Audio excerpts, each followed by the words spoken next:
Mushtaq Rahim is a political analyst and specialist on regional security. He joins us now on Skype from Kabul. Good to get you with us. First of all, as you may have heard, a blast has targeted the airport area in Kabul.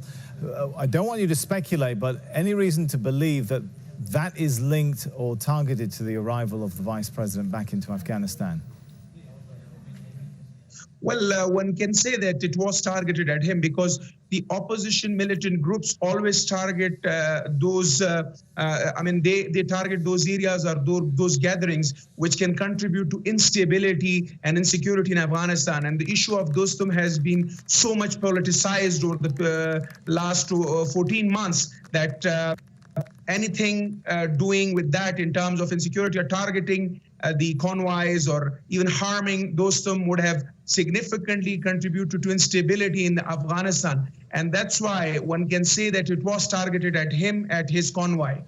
Well, we should point out we've had no suggestion so far that he's been hurt in that blast. Situation not very clear, and we'll try and clarify it obviously as we go on. But if he's back in Afghanistan, the big question is, will he face any charges?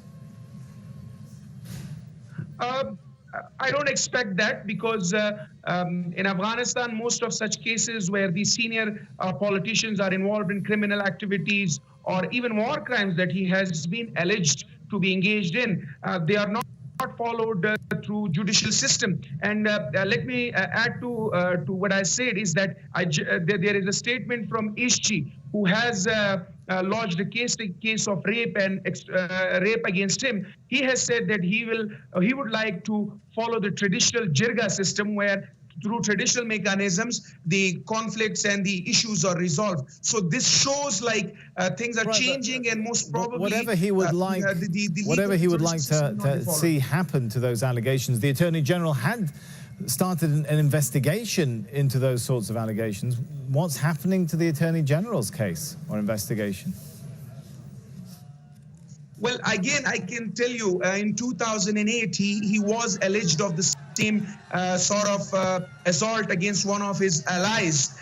And there was a judicial proceeding started. Nothing happened to that, and in here as well.